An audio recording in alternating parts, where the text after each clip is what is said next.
सर्वशक्तिमते परमात्मने श्रीरामाय नमः।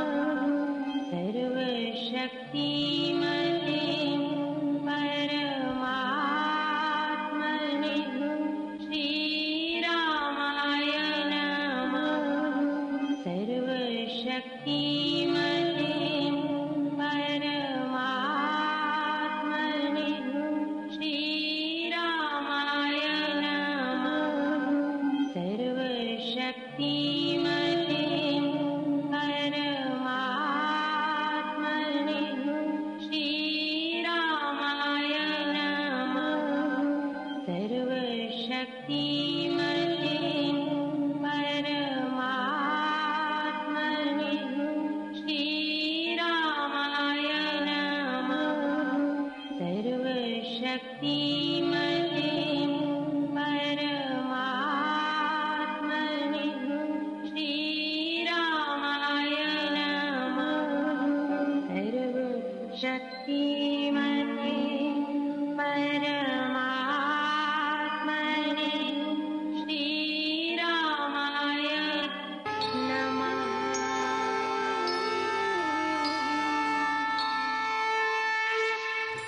दोनों कर को जोड़ कर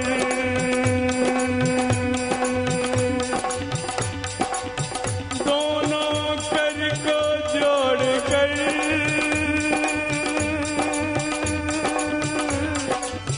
मस्तक घुटने से तुझको हो प्रणाम मम शत शत कोटि अनेक।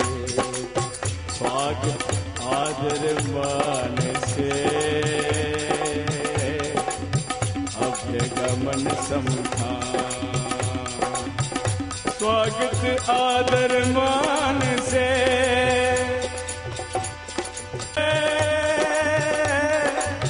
अभ्यगमन समधान। महाराज शुभ आइए, महाराज शुभ आइए, वंदन आसन का। तेरे बिना और नहीं जाना, गुण गावा नित्य तेरे। तेरे बिना और नहीं जाना, गुण गावा नित्य तेरे। तेरे बिना और नहीं जाना, गुण गावा तेरे बिना और नहीं जाना, गुण गावा नित्य तेरे। तेरे बिना और नहीं जाना, गुण गावा नित्य तेरे। कोटिशः प्रणाम है मेरी माताओं सज्जनों, आप सबके श्री चरणों में। इस संसार में, इस लोक में हर कोई चाहता है कि उसका जीवन सुखमय हो, शांतिमय जीवन हो। इस लोक में जिसका जीवन यहाँ शांतिमय है, सुखमय है, ये स्पष्ट जानिएगा, उसका जीवन ऐसा ही परलोक में भी होगा। जिसका जीवन यहाँ ही कलहपूर्ण है, अशांत है, चिंतित है, भयभीत है, ये सब मन से संबंधित बातें हैं। जो मन लोक में होता है वही परलोक में भी जाता है। यदि यहाँ उसे अशांत रहने की आदत पड़ गई हुई है, चिंतित रहने की आदत पड़ गई हुई है, यदि वह यहाँ भयभीत रहता है, तो फिर आप परलोक में अपेक्षा नहीं रख सकते कि उसे शांति लाभ होगी। अतएव इस संसार में, इस समय, इस जीवन काल में हमारा जीवन शांतमय होना चाहिए। गीता जी यही सिखाती हैं। गीता जी हमारे जीवन को केवल धार्मिक नहीं रहने देती, हमारे जीवन को आध्यात्मिक बना देती हैं, हमारे जीवन को शांतमय जीवन जीना सिखा देती हैं। कैसे ये जीवन प्राप्त होगा, कैसे हमारा जीवन दिव्य बन जाता है, कैसा हमारा जीवन आध्यात्मिक बन जाता है। आज थोड़े समय में इसी बात पर चर्चा करते हैं साधक जन।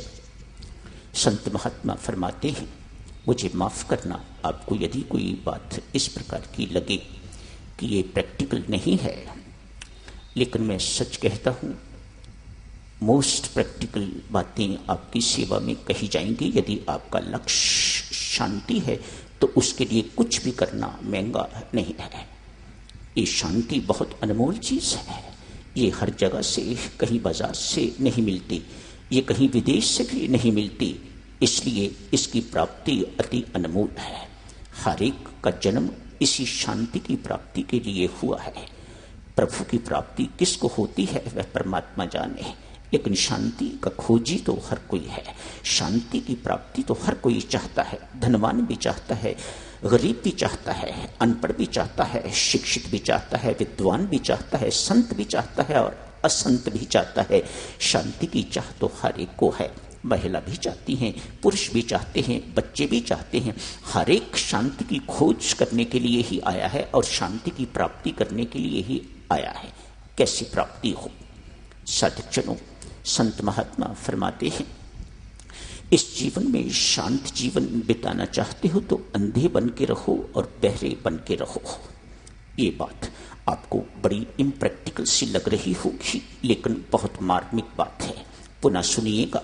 इस जीवन में यदि आप शांति लाभ करना चाहते हो तो संत महात्मा, आप किसी भी क्षेत्र में हैं, किसी भी आप अवस्था में हैं, जवान हैं या वृद्ध हैं, वृद्धों के लिए खासकर ये बात बहुत महत्वपूर्ण है, पर ये सबके लिए ही महत्वपूर्ण है, ऐसा समझिएगा। आप आंख होते हुए भी अंधे बन के रहिएगा, कान होते हुए भी कुछ न सुनने की स्थिति में रहिएगा तो आपका जीवन शांत व्यतीत होगा। क्या हो रहा है इसे मत देखिएगा, क्या आपके लिए कहा जा रहा है इसे मत सुनिएगा, तो जीवन बहुत शांत व्यतीत होना शुरू हो जाएगा। आप बहुत समझदार हैं, हर चीज को समझते हैं, समझते हुए भी यदि ना समझी का जीवन आप व्यतीत करने लग जाते हैं तो आपका जीवन शांत हो जाएगा। सब कुछ समझते हुए भी ना समझ बन जाना, ये शांत होने का बहुत गहरा रहस्य है। आज एक वृद्धा किसी महात्मा के पास नित्य जाती है, आज भी गई है, जाके कहा है, महात्मन मैंने कभी आपसे कुछ नहीं मांगा, मैं यहाँ पर इस मंदिर में या इस आश्रम में रोज 4 घंटे व्यतीत करती हूँ, मुझे सुनाई नहीं देता है तो मेरी बड़ी मौज, मुझे आप क्या कहते हैं कुछ पता नहीं लगता। मैं आपके सत्संग में भाग लेती हूँ, लोग हंसते हैं तो मैं भी हंस देती हूँ, लोग ताली बजाते हैं तो मैं भी ताली बजानी शुरू कर देती हूँ, मुझे कुछ सुनाई नहीं देता। आप क्या फरमाते हैं मुझे कुछ पता नहीं लगता। मैं एक जैसे बहरा व्यक्ति होता है बिल्कुल उसी प्रकार से यहाँ बैठी रहती हूँ, पर 4 घंटे मेरे बहुत अच्छे व्यतीत होते हैं।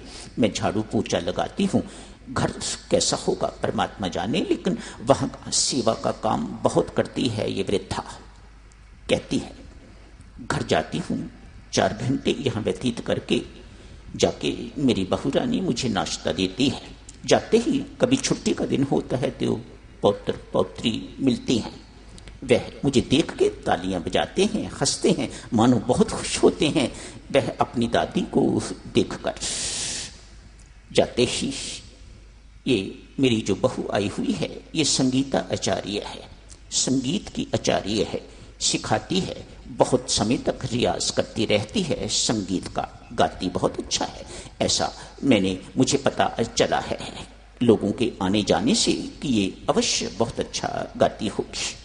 लेकिन मेरे भाग्य में ना उसका संगीत सुनना ही लिखा है और ना पौत्र पौत्री जो खुशी से कुछ मुझे कहते हैं मैं सुन नहीं सकती।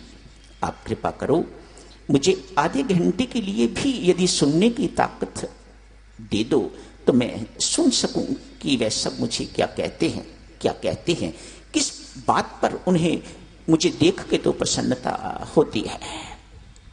महात्मा कहते हैं माता जैसी है वैसी ही रहे, ठीक है, मत इस चक्कर में पड़, जैसा परमात्मा ने रखा है वह ठीक है।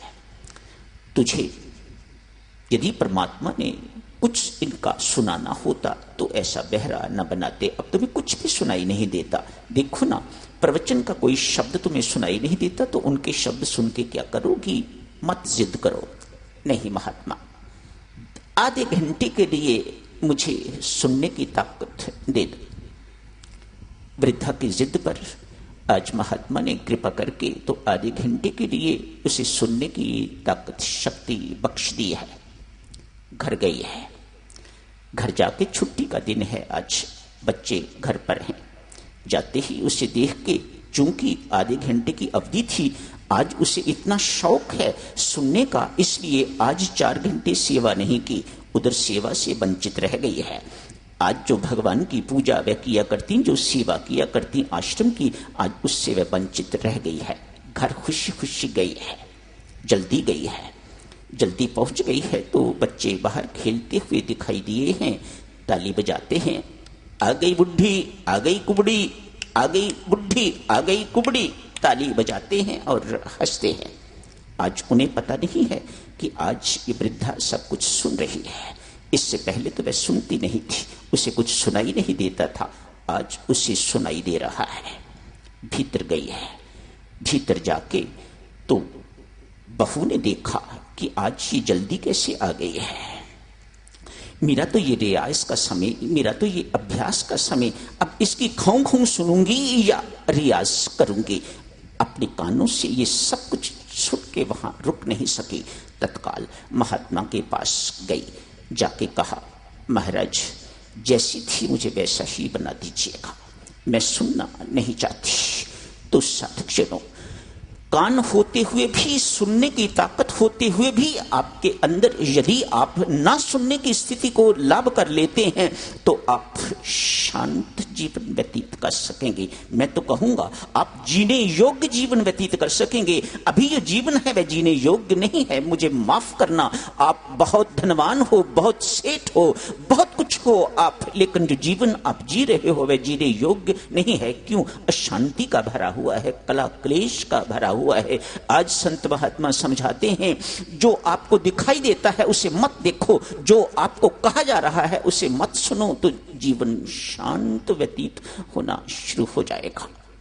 बीती हुई बातों को, उनको याद न रखो, उनके साथ चिपको मत, उनके साथ चिपके मत रहो। जो याद रखने योग्य बातें हैं उन्हें याद रखो, जो भुलाने वाली बातें हैं उनके साथ चिपके मत रहो, उनको पल्ले बांध के न रखो।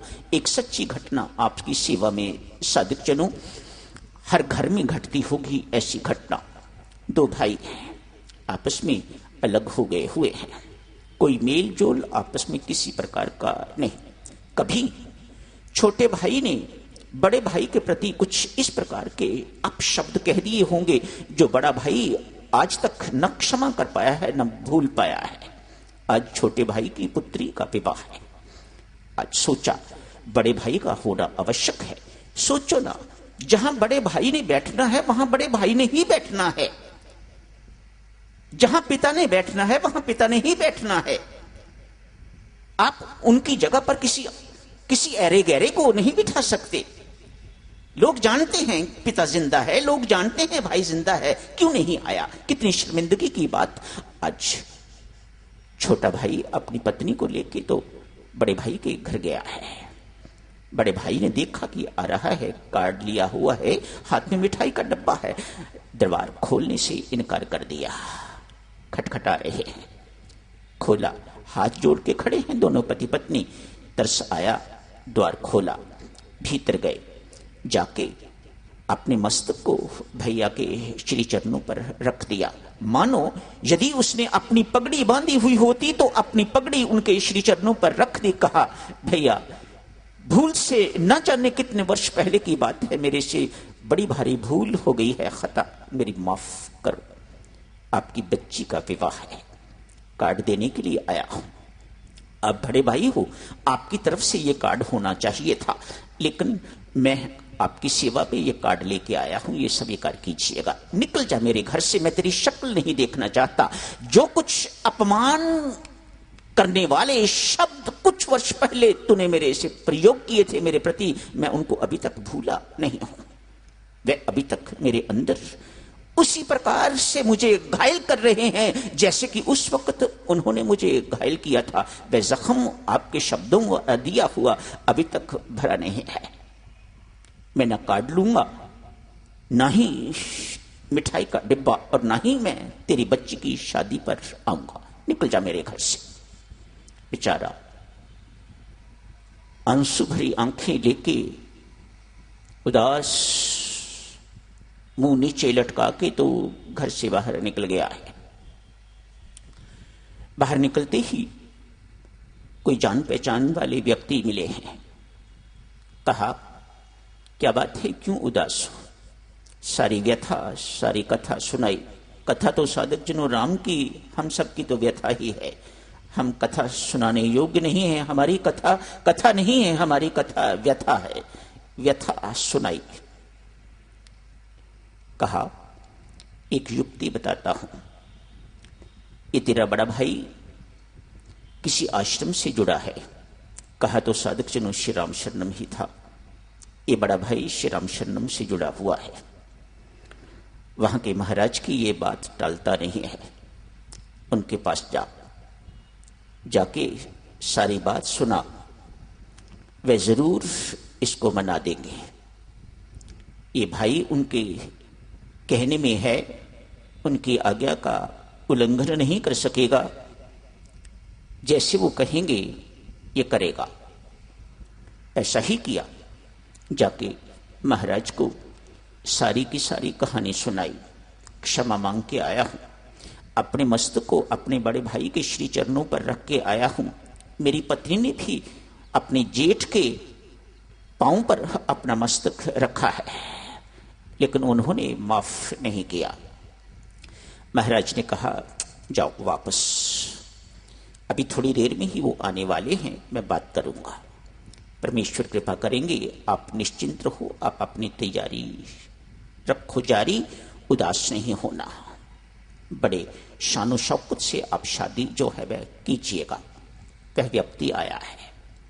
आके कहा, मैंने सुना है तेरे छोटे भाई की पुत्री का विवाह है। मैं तो यूं कहूंगा तेरी पुत्री का विवाह है। वह तुझे बुलाने के लिए आए थे, अपनी भूल स्वीकार करने के लिए आए थे, तेरे से क्षमा मांगने के लिए आए थे। मुझे पता लगा है कि तूने क्षमा नहीं किया।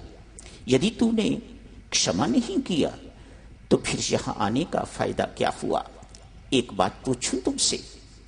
उस व्यक्ति को संबोधित करके महात्मा पूछते हैं, एक बात बता, तू पिछले रविवार भी आया था, सत्संग अटेंड किया था, प्रवचन सुना था।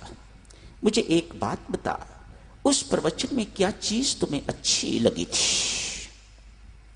अपना सिर खुजलाता है। प्रवचन का एक शब्द उसे याद नहीं आता। कहा, कोशिश कर, कोई एक शब्द मुझे बता कि उस दिन के प्रवचन में तूने क्या सुना था। आंख बंद कर, आंख बंद करके यहां ध्यान लगा। भूली बिसरी चीजें याद आ जाती हैं। ये पिछले सप्ताह की तो बात है, तूने प्रवचन सुना था। उस प्रवचन का एक शब्द मुझे सुना, क्या था? बहुत कोशिश करने के बावजूद भी कुछ भी याद नहीं आया उस प्रवचन का। महात्मा कहते हैं, कितनी शर्मिंदगी की बात है। जो चीज जिंदगी में याद रखने योग्य है वह तो तुम भूल गए हो, और जो चीज याद रखने योग्य नहीं है उसे पल्ले बांध के बैठे हुए हो। क्या सीखा है यहां आके इतने वर्षों में? बड़ी शर्मिंदगी की बात है तेरे लिए भी, और अधिक शर्मिंदगी की बात है मेरे लिए। जा, एक साधक का जो कर्तव्य है उसे निभा। तेरा कर्तव्य बनता है, जाके आगे होके तू अपने छोटे भाई की पुत्री का विवाह कर। आप माताओं सज्जनों विश्वास करो, ऐसा ही हुआ। बड़े भाई की मति ठीक हुई। जैसे ही मति ठीक हुई तो कहते हैं उसने अपने छोटे भाई का एक पैसा खर्च करने नहीं दिया, सब कुछ अपने खर्चे पर किया है। सुखी जीवन, शांत जीवन बिताना चाहते हो साधक जनों, तो जो चीजें भुलाने वाले हैं उन्हें पल्ले बांध के मत रखो। अपने भूत का भूत अपने सिर से उतार दीजिएगा। ये बहुत परेशान करता है। आप सदैव कहते हो मैं अपने कर्तव्यों का पालन कर रहा हूं। बहुत अच्छी बात है। कर्तव्यों का पालन करना ही देव कर्मयोग है, भक्ति में कर्मयोग है, कर्तव्य का पालन करना। पर यदि आप कर्तव्य क्या है, किसे कहा जाता है, ये समझ के कर्तव्य का पालन करते हो तो मुझे पूर्ण आशा है आप अपने प्रत्येक कर्तव्य को कर्मयोग बना सकते हो। कर्मयोग यही है ना, कर्म ऐसे करो कि वह परमात्मा के साथ जोड़ने वाले हो जाएं, बंधन का कारण संसार के साथ जोड़ने वाले न रहें, वह परमात्मा के साथ जोड़ने वाले हो जाएं। साधारण शब्दों में इसे ही कर्मयोग कहा जाएगा ना, यही कर्मयोग है। आइए साधक जनों, ये कर्तव्य क्या है, थोड़ा इसे समझने की कोशिश करते हैं दो छोटे छोटे दृष्टांतों के माध्यम से। आज एक कोई सेठ बहुत वर्ष पहले विदेश गए थे बिजनेस के सिलसिले में, आज अनेक वर्षों के बाद लौटे हैं। बहुत देर तक विदेश रहे हैं। सुबह की फ्लाइट थी, रिसीव किया है पत्नी ने, और भी कुछ लोग होंगे, रिसीव करके घर आ गए हैं, थोड़ी देर आराम किया है। आज पत्नी ने अपने हाथों से किचन में जाके तो भोजन तैयार किया है। एक मुख्य कुक है घर में और नौकर भी हैं। कभी किचन में जाके मानो महीनों साल बीत जाते होंगे कि वह मालकिन कभी किचन में नहीं जाती। आज पति आए हैं तो उनके लिए अपने हाथों से भोजन बनाने के लिए किचन में गई है। जो चीजें मनपसंद थीं वह सब की सब अपने हाथ से बनाई है। कुक भी वही है, नौकर भी यही हैं, उनकी सहायता भी ले रही हैं, लेकिन सब कुछ अपने हाथ से बनाया है। लंच तैयार हो गया है, टेबल पर रख दिया है। पतिदेव खाने के लिए आ गए हैं। आज दोनों ने बैठ के इकट्ठा खाना खाया है। पूछा, इतने वर्षों के बाद मेरे हाथ का बना हुआ खाना खाया है, कैसा लगा? फिशिंग फॉर ए कॉम्प्लीमेंट, प्रशंसा की उम्मीद है, प्रशंसा की इच्छा है। मेरी माताओं सज्जनों, छोटी छोटी बातें हैं। कुछ भी कर्म करते हो, यश मिलेगा या अपयश मिल के रहेगा। ये तो कर्म के साथ ऐसे ही जुड़े हुए हैं जैसे नदी के साथ दो किनारे, एक इधर है किनारा, एक इधर है, और बीच में नदी बह रही है। कर्म के साथ यश या अपयश, उसका फल तो जुड़ा ही हुआ है। यदि आप किसी भी कर्म के लिए प्रशंसा या धन्यवाद, यश मान की चाह करते हो तो वह कर्म बंधन का कारण बन जाता है। छोटी सी बात है ना। मानो आज ये पत्नी पूछ रही है, इतने वर्षों के बाद मेरे हाथ का बना हुआ खाना खा रहे हो, कैसा लग रहा है? मानो प्रशंसा की चाह है। व्यक्ति प्रशंसा करता है, प्रशंसा तो मिलेगी, लेकिन चाह करनी बहुत बड़ी भूल है साधक जनों। जहां चाह होगी, देखो चाह शब्द को देखो, सब पढ़े लिखे लोग यहां बैठे हुए हो, हो, इस चाह के साथ जहां चाह होगी वहां आह होगी ही होगी। इस शब्द में ही वह है। मानो किसी चाह के बाद आपको दुख ना हो, ये हो नहीं सकता। ये परमात्मा का कानून नहीं है इस प्रकार का। जहां चाह आएगी वहां साथ ही साथ दुख भी आएगा, संकट भी आएगा। चाहे वह अपयश के रूप में आता है, बदनामी के रूप में आता है, माथे पर कलंक के रूप में आता है, पर ये साथ ही साथ होके रहेगा। पति कहते हैं, जिस वक्त ये दम आलू वहां मुझे मिलते नहीं थे तो तेरी याद बहुत आती थी। ये तो स्टफ्ड टमाटो जो बनाती है, ये वहां नहीं मिलते थे। अनेक वर्ष पहले की बात होगी, अब तो सब कुछ मिलता है, सब जगह मिलता है। उस वक्त ये चीजें नहीं मिलती थी। मानो अपनी पत्नी की भूरी भूरी प्रशंसा करे। खाना खा लिया है, रामू नाम का कुक है, उसे कह दिया, रामू आज शाम को मेरी मीटिंग है, मुझे किसी मीटिंग के लिए, जरूरी मीटिंग के लिए जाना है। मैं आज बड़े साहब के साथ खाना नहीं खा पाऊंगी, पर ये चीजें बना देना। ये उन्होंने खा ली हैं। बाकी चीजें जो रह गई हैं, जो उनको पसंद थी, वह रात के भोजन में बना देना। ठीक है मालकिन, ऐसा ही होगा। खाना बनाया है डिनर के लिए। बड़े साहब मेज पर बैठ गए हैं। कुक ने, नौकर ने खाना लगा दिया है। खाना खाया।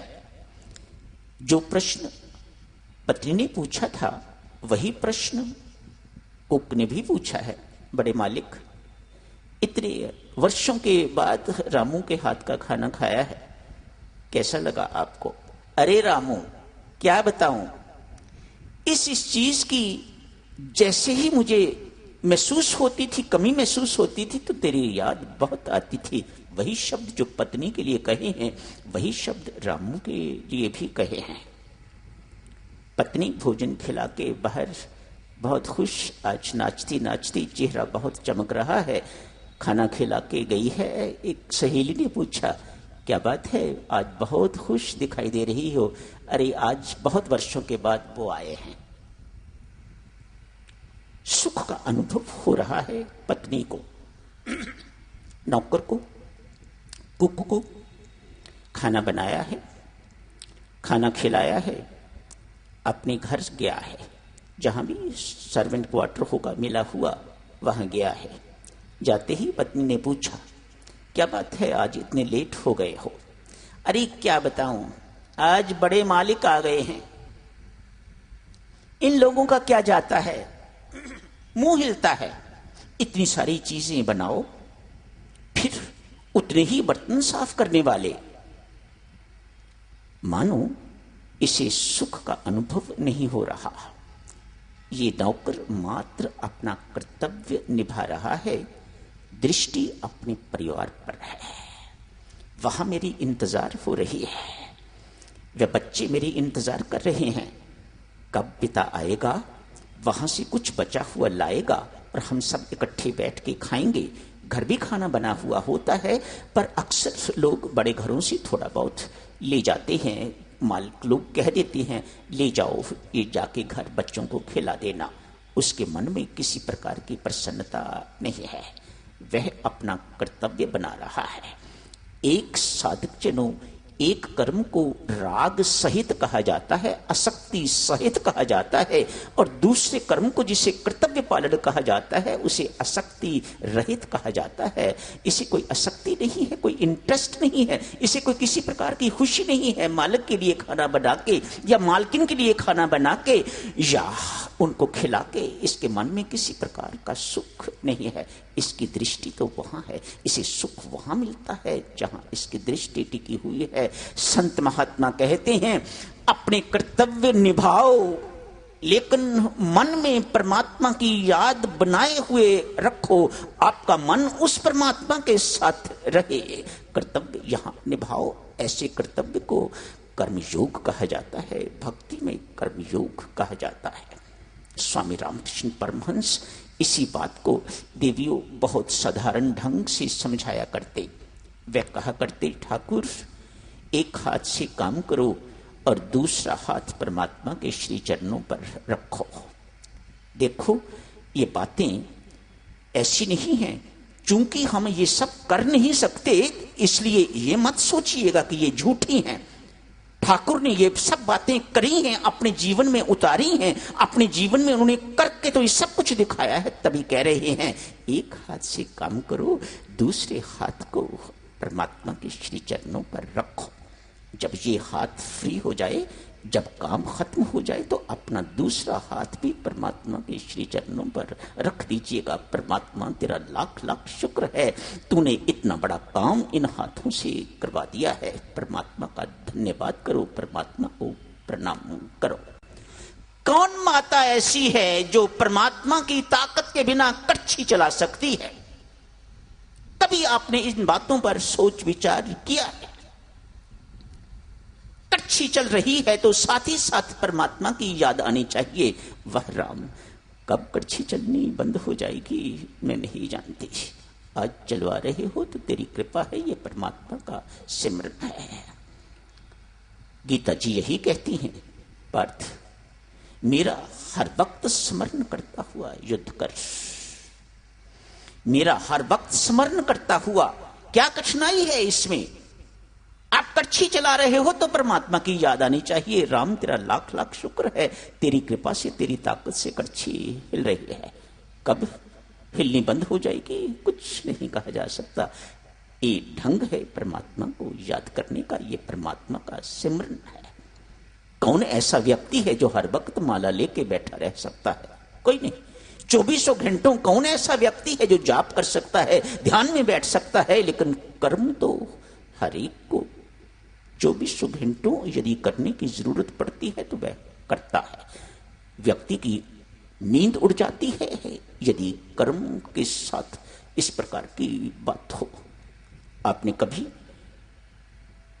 सुबह के 4 बजते नहीं देखे, लेकिन जिस दिन आपको ट्रेन पकड़नी होती है आप बिजनेस के सिलसिले में उठते हो कि नहीं उठते?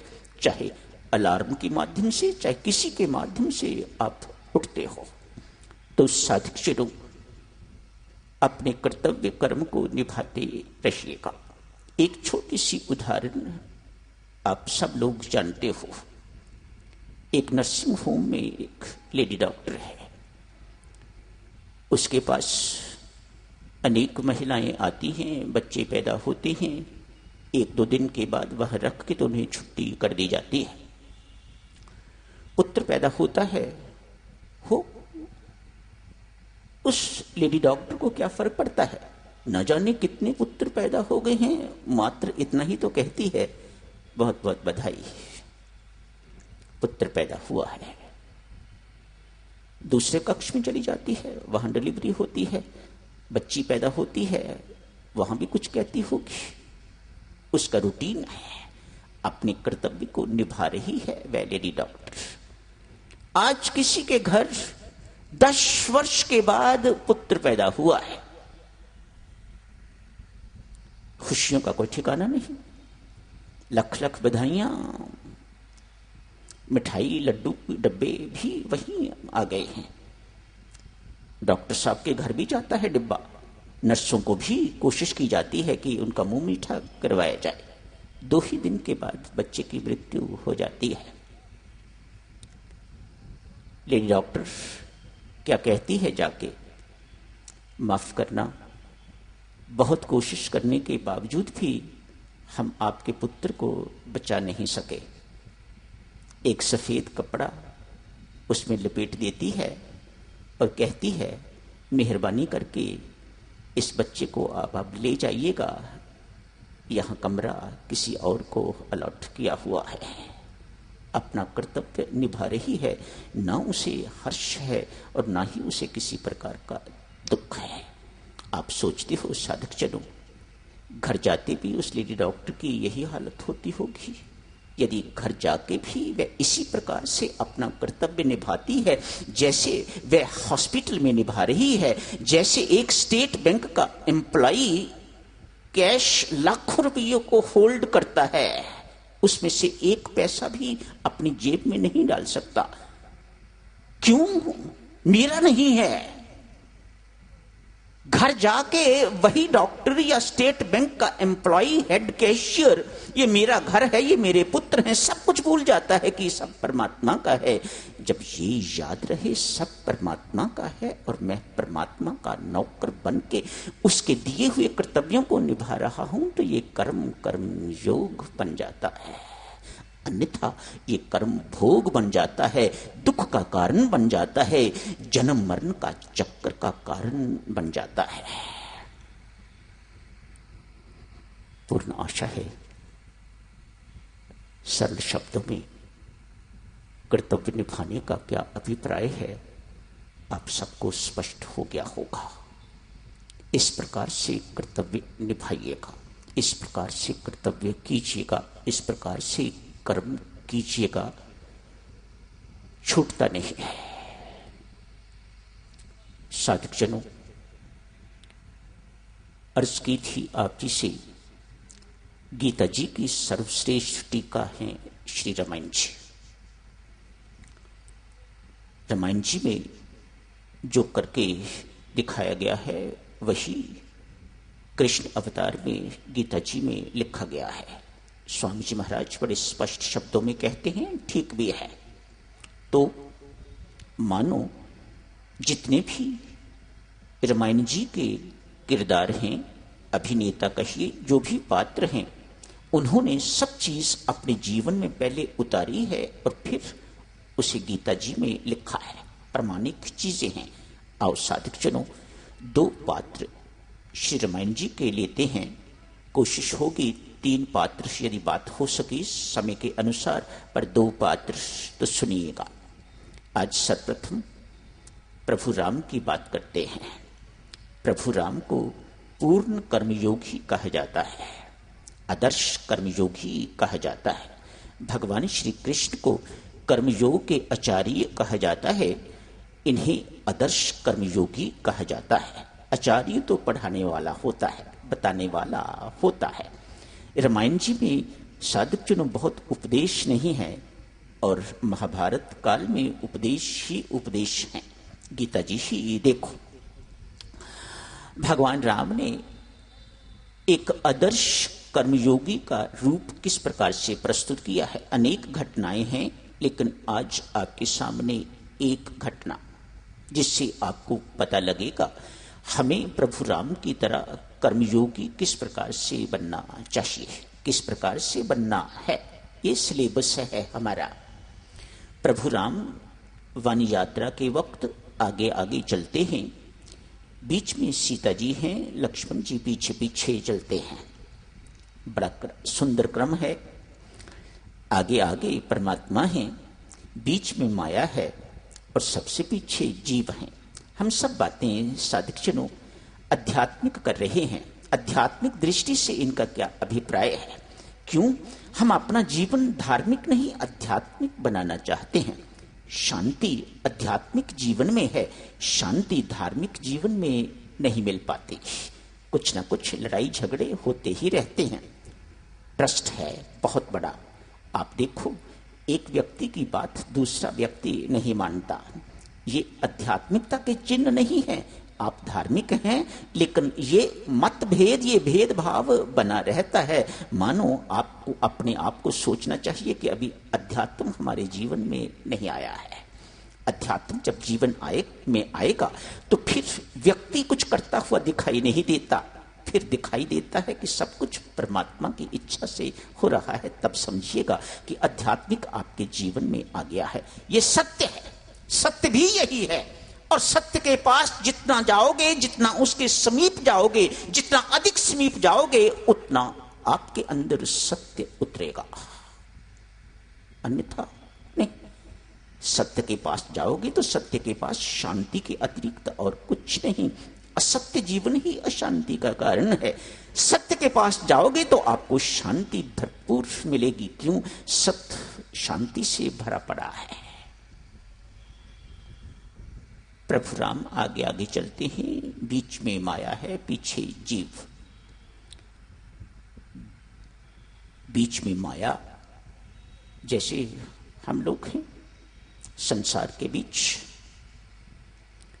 तो जीव क्या करता है, लक्ष्मण क्या करता है? पीछे है जो आगे चलने वाले हैं प्रभु राम, उनके दर्शन करके अपने जीवन को कृत करना है। तो लक्ष्मण क्या करता है? ना भगवान को कुछ कह सकता है, ना माया को ही बदल सकता है, स्वयं को बदलना है। परिस्थितियों को बदलने में अपना समय बर्बाद न कीजिएगा। संसार को बदलने में अपना समय व्यर्थ न गंवाइएगा, अपनी शक्तियां खत्म न कीजिएगा। ये कभी नहीं होता। ये प्रभु राम भी नहीं कर पाए, प्रभु कृष्ण भी नहीं कर पाए। आपको बदलना है तो अपने आप को बदलना है। लक्ष्मण जी महाराज थोड़ा इधर हो जाते हैं, थोड़ा इधर हो जाते हैं। माया की बीच में से थोड़ी सी इधर करके तो तिरछी आंख से भगवान को देख लेते हैं। इधर से भी देख लेते हैं, इधर से भी देख लेते हैं। ना माया को कुछ कहा जा सकता है और ना ही भगवान को कुछ कहा जा सकता है। आज साथियों, तीनों बैठे हुए हैं एक पेड़ के नीचे। कहीं कहीं तो ये भी कहा जाता है लक्ष्मण 14 साल तक बैठे नहीं। बच्चा था तब ये सुना था, लक्ष्मण 14 साल सोया नहीं और लक्ष्मण 14 साल कहीं बैठा भी नहीं, खड़ा रहा है। ये लक्ष्मण जी के लिए कहा जाता है। मैं स्वयं बहुत प्रभावित हूं लक्ष्मण जी महाराज के चरित्र से, भरत जी के भी, पर लक्ष्मण जी के चरित्र से भी बहुत प्रभावित हूं। ये कोई छोटी बात नहीं है। आज लक्ष्मण को महसूस हो रहा है सेवक कैसा होना चाहिए, वह जो स्वामी के दिल की बात जानने योग्य हो गया हुआ है वह सेवक है। अन्यथा अभी सेवकाई बहुत दूर है। अभी तो आप झाड़ू पोछा लगाने वाले हो, जूतियां ठीक करने वाले हो, किताबों का काम करने वाले हो। अभी आपके अंदर आध्यात्मिकता नहीं आई है। आध्यात्मिकता आपको नौकर बनाएगी, सेवक बनाएगी, आपको झुकना सिखाएगी। तब आपकी सेविक का जो सेवा है वह परमात्मा के घर में कबूल होती है, गुरु दरबार में कबूल होती है। स्वामी तब सेवा कबूल करते हैं। आज बैठे हुए हैं, लक्ष्मण को लगा प्रभु को प्यास लगी है। लक्ष्मण कहते हैं प्रभु मुझे प्यास लगी है, आपकी इजाजत हो तो मैं पानी पी आऊं और आपके लिए भी थोड़ा लेता आऊं। प्रभु मुस्कुराए, मानो प्रसन्नता से मुस्कुरा रहे हैं। लक्ष्मण को पता लग गया है कि मुझे प्यास लगी हुई है, पर मुझे पता है कि लक्ष्मण को प्यास नहीं है, झूठ कह रहा है। आप कहो तो मैं पानी पी आऊं और आपके लिए भी लेता आऊं। भगवान मुस्कुरा के कहते हैं जाओ ले आओ, खुद भी पी आओ और मेरे लिए भी, हमारे लिए भी लेते आओ। मां सीता क्या देखती है, भगवान के पांव कांटों से छलनी हो रहे हैं। लक्ष्मण तो ये दृश्य देख नहीं सकता। मां सीता ने देख के कहा प्रभु आपके पांव कांटों से भरे पड़े हैं, आप इजाजत दो तो मैं एक एक करके ये कांटे निकाल दूं। साधक जनों, राम यहां नेतृत्व कर रहे हैं। आप अपने घर का नेतृत्व करते हो, आप अपने घर का नेतृत्व करते हो, आप अपने घर का नेतृत्व करते हो। नेतृत्व करने वाले जरूरी नहीं कि नेता ही होते हैं, हर एक अपने अपने घर का, अपने अपने परिवार का नेतृत्व करता है। नेतृत्व का उद्देश्य क्या होना चाहिए, साधक जनों, प्रभु राम से सीखने की आवश्यकता है। हम तो इसलिए नेतृत्व करते हैं कि लोग हमें देखें कि हम आगे चलने वाले हैं, हमारे पीछे बहुत चलने वाले हैं। हमारा उद्देश्य मात्र नेतृत्व करना होता है, प्रदर्शन होता है, यशमान की प्राप्ति होता है। प्रभु राम का ये उद्देश्य नहीं है।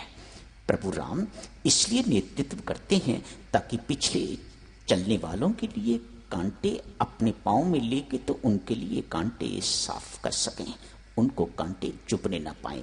आप मेरी बात समझ रहे हो ना। प्रभु राम नेतृत्व क्यों करते हैं, इसलिए कि जो मेरे पीछे चलने वाले हैं वह उन्हें कांटे चुभे ना, इसलिए अपने पांव में कांटों को धारण कर लेते हैं।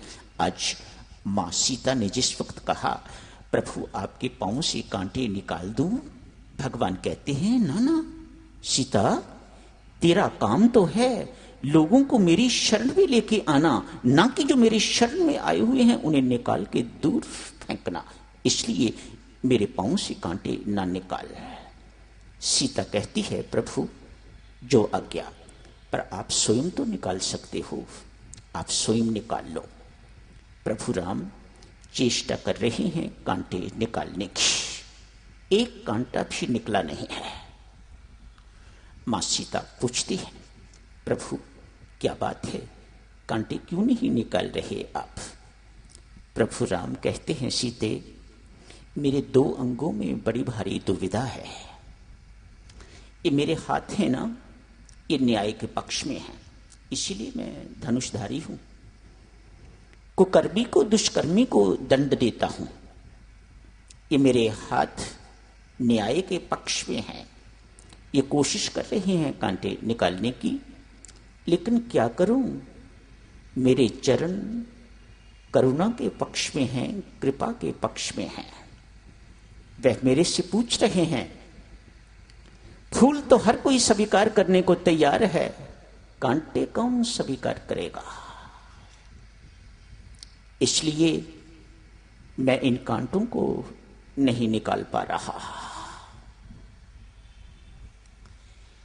लक्ष्मण पानी लेके आ गए हैं, आके बड़े डरते डरते पानी रखा है, प्रभु के चरणों में, मां सीता के चरणों में प्रणाम किया है। प्रभु राम कहते हैं, लखन तुझे समझना बहुत मुश्किल है। प्यार की बात है, कितना प्यार है, अगाध प्यार, स्वामी का सेवक के प्रति अगाध प्यार। लक्ष्मण तुझे समझना बहुत मुश्किल है। कहीं तो तुम चरण वंदना करते हुए भी डरते हो, और कहीं आप परशुराम के फरसे से भी नहीं डरते। मुझे पता है कि तू काल रूप है, तुझे डर किसका? कहा, प्रभु हूं काल रूप, काल का अवतार हूं, सारा संसार जानता है, आप भी जानते हैं, मैं भी जानता हूं। काल का रूप स्वरूप होने के बावजूद भी मैं ये सारे संसार को दिखाना चाहता हूं कि भगवान से हमेशा डर के रहो। जो भगवान के प्रति निर्भय हो जाते हैं वही मनमानी किया करते हैं। मैं साधक जनों समझता हूं, परमेश्वर से डरने की जरूरत नहीं, परमेश्वर से तो प्यार करने की जरूरत है। हां, पाप करने से डरने की जरूरत है। लक्ष्मण जी का यही अभिप्राय है। एक पात्र और साधक जनों, मां सीता, बहुत कम उपदेश दिए हैं उन्होंने अपने जीवन से, उनका जीवन ही उपदेश है। धन्य है मां सीता जिनका जीवन ही उपदेश है। आज सब बैठे हैं, मां सीता कहती हैं, देवियों सबके लिए ये उपदेश संबोधित तो आपको कर रहा हूं, पर सबके लिए। मां कहती हैं, जीवन पथ पर जो पथिक चलते हैं उनके जीवन में 3 समस्याएं आया करती हैं। अनेक समस्याओं की मां बात नहीं कर रही, और उनकी समस्या कोई ऐसा भी समस्या नहीं है कि व्यापार में घाटा पड़ गया है, पुत्र चाहिए, रोग आ गया है, यहाँ भटकना है, वहाँ भटकना है। ये तो हमारी समस्याएं हैं, ये तो संसार की समस्याएं हैं। दिव्यों की दिव्य समस्याएं हुआ करती हैं और दिव्य ही उपाय हुआ करते हैं। मां सीता कह रही है, जीवन पथ पर चलते हुए पथिक के सामने 3 समस्याएं आया करती हैं। जो चल रहा है सबसे पहले उसके सामने श्रम की समस्या आती है, थक जाता है, पथिक चलता चलता थक जाता है। एक समस्या श्रम, दूसरी समस्या भ्रम। उसे थोड़ी दूर जाके मन में शंका उठती है, जिस रास्ते पर मैं चल रहा हूं वह रास्ता ठीक है कि नहीं, कहीं ऐसा तो नहीं कि ये मुझे इस ओर जाना चाहिए और मैं इस ओर जा रहा हूं। ये मन में भ्रम पैदा होता है। तीसरी समस्या है, पथिक चलता जा रहा है, चलता जा रहा है, चलता जा रहा है, लेकिन अभी तक मंजिल नहीं मिली, लक्ष्य नहीं मिला, उस साध्य तक नहीं पहुंचा जिसके लिए ये साधन कर रहा है। दुख होता है। 3 समस्याएं, भ्रम, श्रम एवं दुख। मां सीता कहती हैं, मेरे जीवन में ये तीनों समस्याएं नहीं हैं। एक पथिक के जीवन में ये समस्याएं आती हैं, पर मेरे जीवन में ये तीनों समस्याएं नहीं हैं। भगवान पूछने वाले हैं, सीते तू ये कैसे कह रही है? ये समस्याएं तो हर पथिक के जीवन में आती हैं, तू भी पथिक ही है ना, तेरे जीवन में ये समस्याएं नहीं हैं, जरा खोल के समझाओ। मातेश्वरी समझाती हैं, कहती हैं, प्रभु मेरे आगे, मेरा नेतृत्व करने वाले मेरे आगे हैं आप, इसलिए मेरा रास्ता ठीक है या नहीं ये भ्रम मुझे नहीं हो सकता।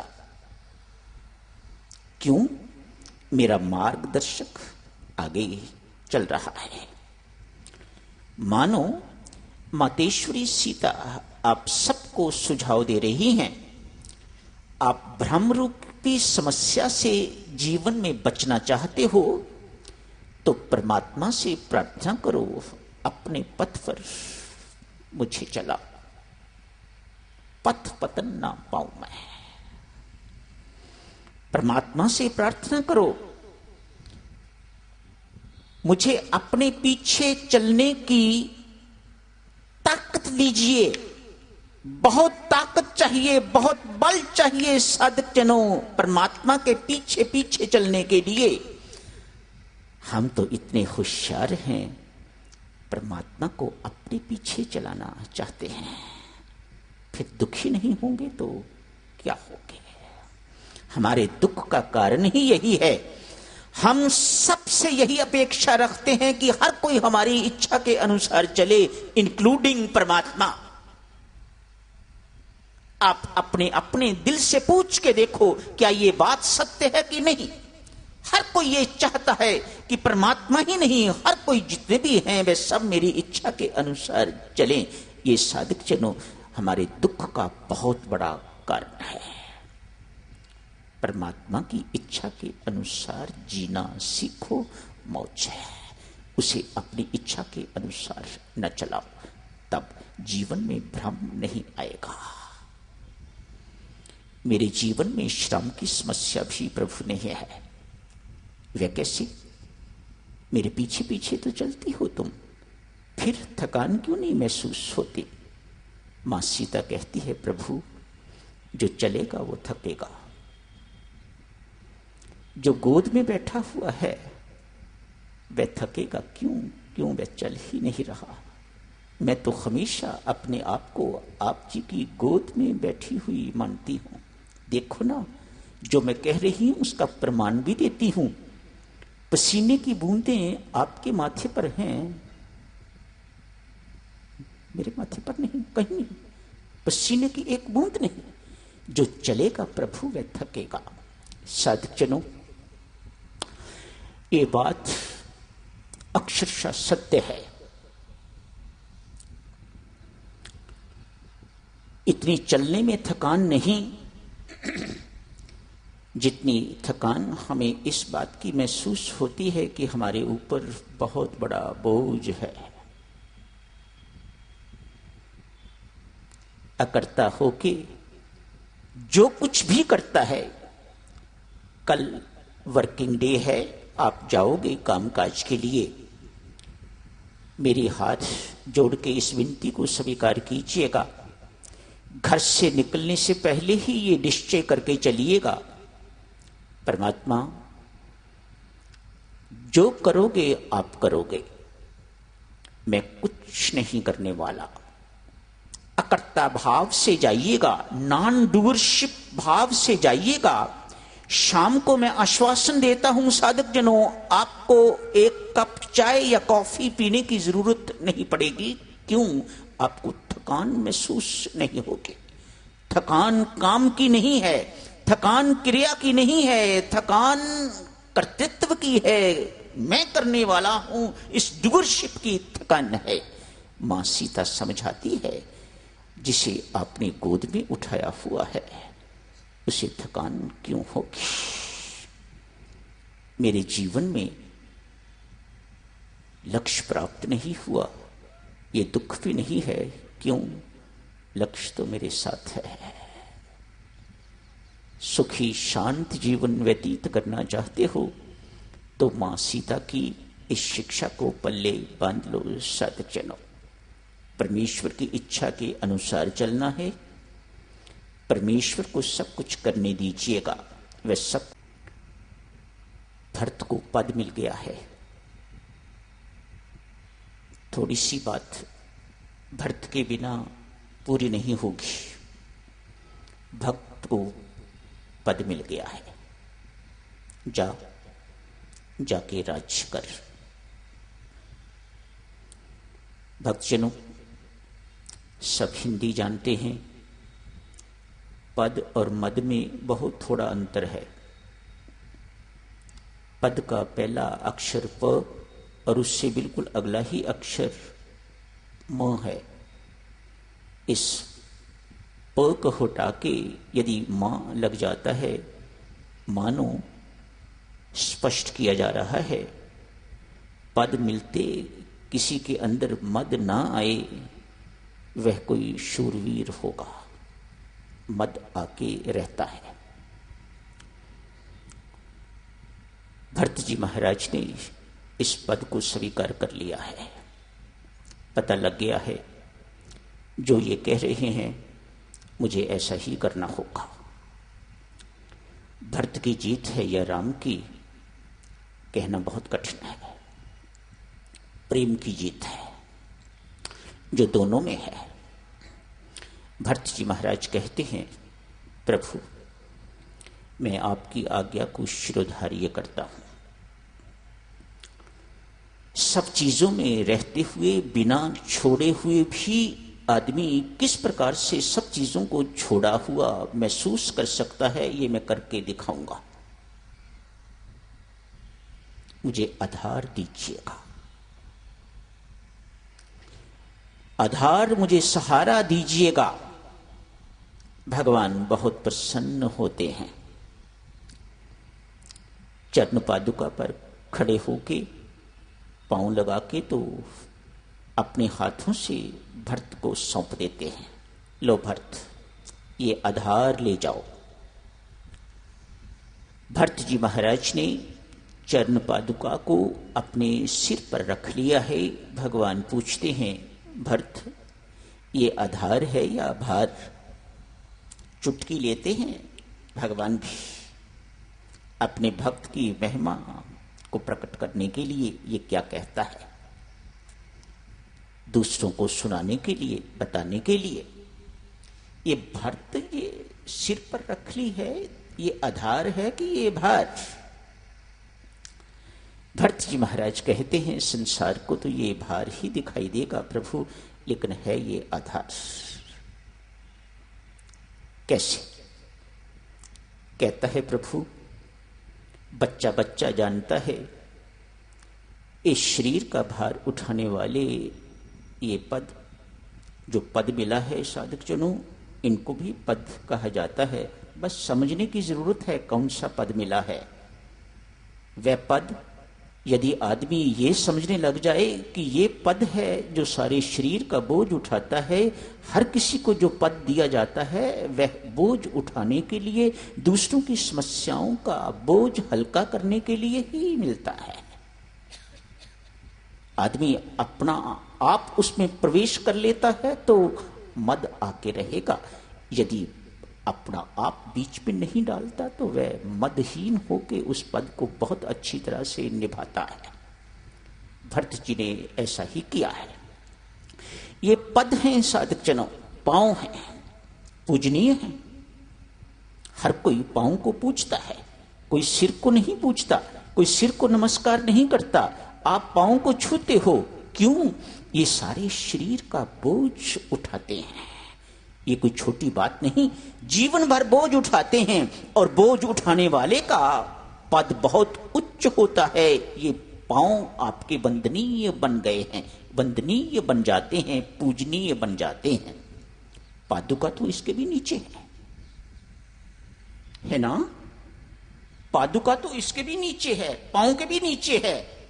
इसलिए जगह जगह पर चरण पादुका की पूजा होती है। भरत जी महाराज ने उन्हें सिंहासनारूढ़ कर दिया है, सिंहासन पर रख दिया है। पादुका से किसी ने पूछा, नन्ही सी हो, तुम्हें कितना कष्ट होता है, सारे शरीरों का बोझ उठाती हो। पादुका कहती है, नहीं, आपने कभी पादुका पहने हुए व्यक्ति को देखा है? जब वह चलता है तो मुझे भी उठा के चलता है, मानो बोझ मेरे ऊपर नहीं है, बोझ उस व्यक्ति के ऊपर है जो चलता है, जो मुझे भी उठा के चल रहा है। भरत जी महाराज प्रभु को कहते हैं, प्रभु मेरा भी यही हाल है,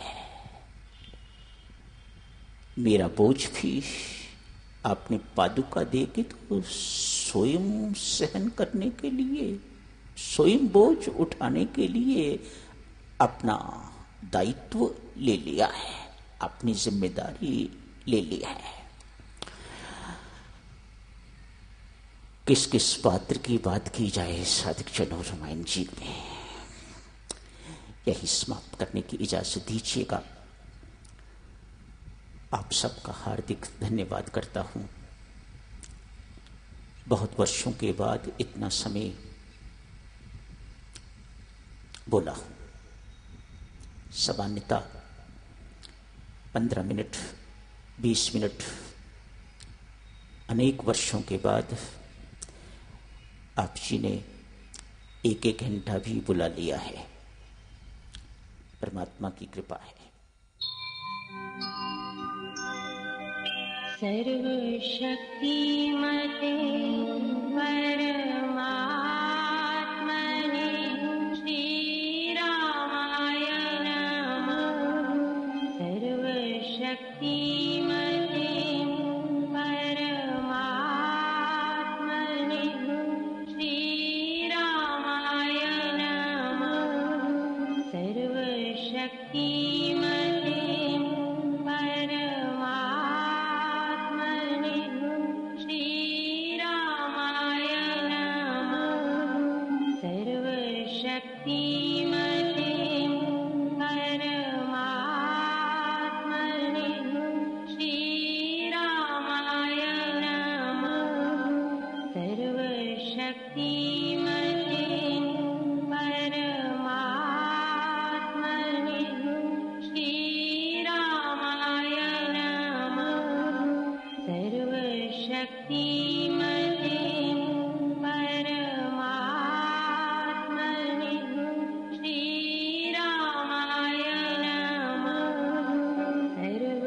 शक्तिमते